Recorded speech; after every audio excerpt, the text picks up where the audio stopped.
統合を経て2019年を迎えた2次3次には、いくつかの新しい傾向が見られました。例えば2次サバが非常に盛り上がり、交流の中核をなす場として定着したことや、奏でろをきっかけに、音楽方面の活動を拡大していく機運が高まったこと、そしてシーズの企画力が箱全体を巻き込む形で広がったことなどが挙げられますが、やはりこの年の2次3次の最大の特徴といえば、驚異的なペースの新人デビューだったと言えます。第5回目の今回は、次世代を担う新人が続々と登場する2019年の夏頃までを見ていきます。それでは早速始めましょう。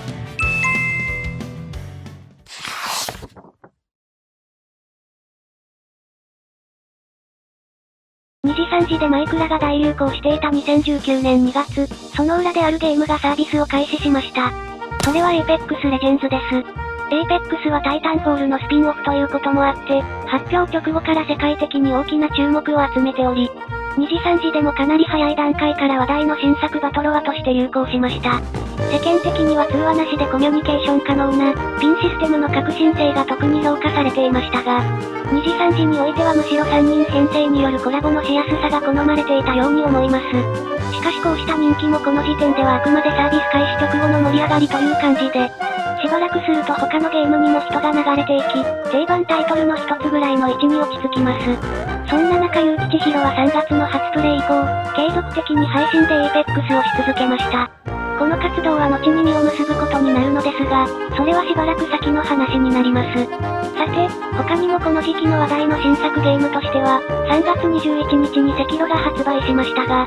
その同日に、アンジュ・カトリーナ、イヌイトコ、リゼ・ヘルエスタがデビューします。それまでの新人にとっても同期の存在は重要で、関係性を含めた人気もありましたが、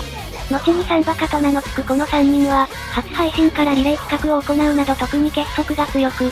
同期組がユニット的に活動するスタイルの一つの理想形を示しました。特に新規リスナーにとって関係性がわかりやすくコラボも多いサンバカはグループ推ししやすく、シリーズ作品における2期主人公的な役割を果たしたと言えます。こうして新しい風が吹く中で新年度を迎えますが、VTuber にとって4月の初めは別の意味でも重要です。ネットの世界ではエイプリルフールがジョーク企画の展覧会のようになって久しいですが、2次3次も例外ではなく、黎明期の2018年からライバーが各々ネタを披露していました。2019年には人数や規模が拡大していたこともあり、より手の込んだ企画が増えましたが、特に性別変更ネタはリスナーからの反響も大きく、翌年以降も定番化していきます。そして月の実との配信からは、得体の知れない化け物が誕生してしまいました。この謎の実とは単発ネタにとどまらず、その後謎に国際的な人気を得ていきます。ちなみに関連しそうでしない話として、4月半ばに2次3次マスコッツというコラボが行われ、なぜかエイプリルフールでもないのにライバーゆかりのマスコットたちが集結して地獄を繰り広げました。また、地獄といえば軍道ミレイが FGO のガチャで10万円を溶かした配信も大きな話題を呼び、その勇姿を最後まで見届けた神田正一とのコンビ、軍艦が注目されるきっかけになりました。さて、4月1日には数々の新人デビュー詐欺が行われましたが、その翌日には、正真正銘本物の新人がデビューし、さらに同月29日には、平成最後を飾る新人がデビューしました。そして5月1日に、いよいよ令和の時代が幕を開けます。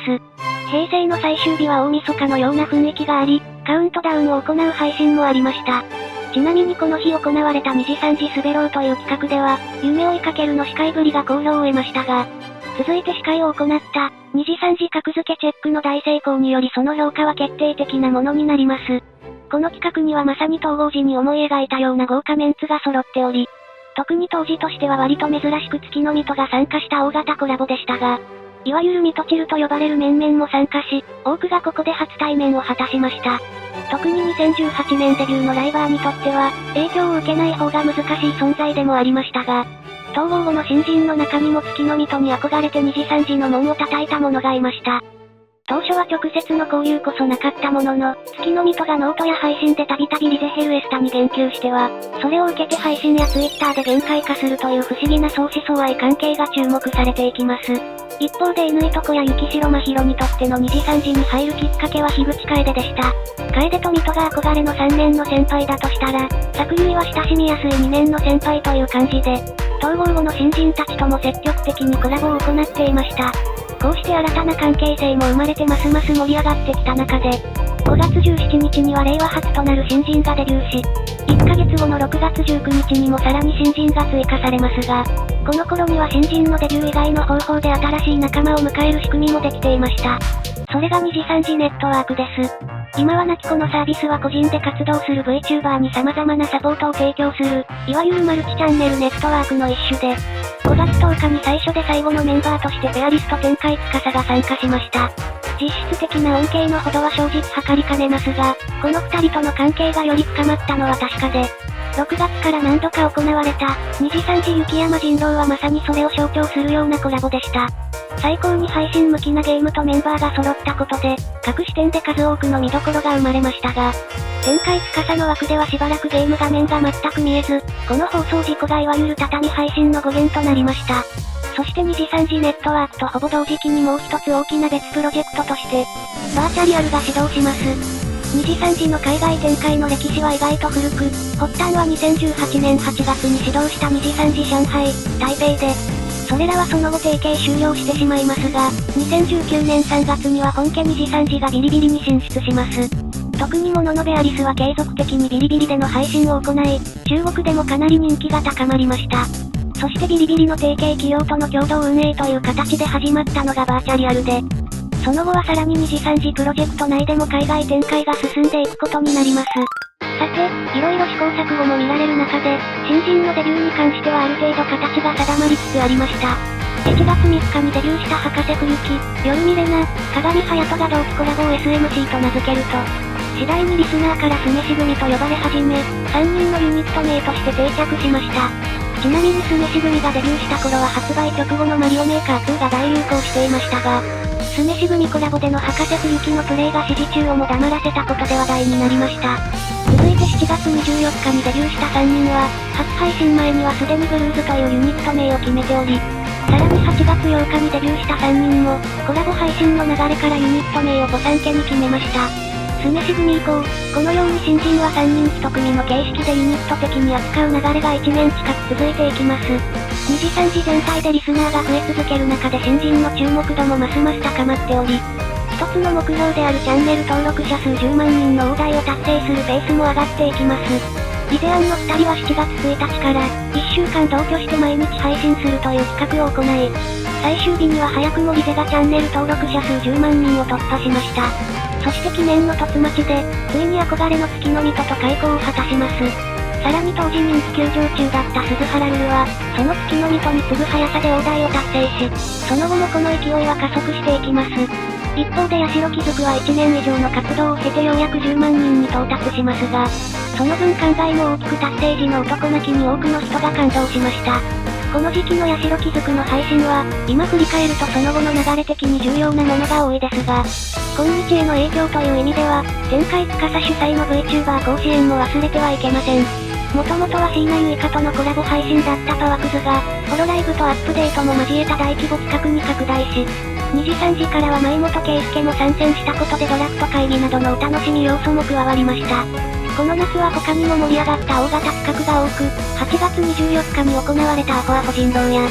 8月28日に行われたベストパートナー決定戦は、安定の夢を追いかける司会の元大評判となりました。こういった盛り上がった配信は、一つの指標として同時接続数が注目されることが多かったですが、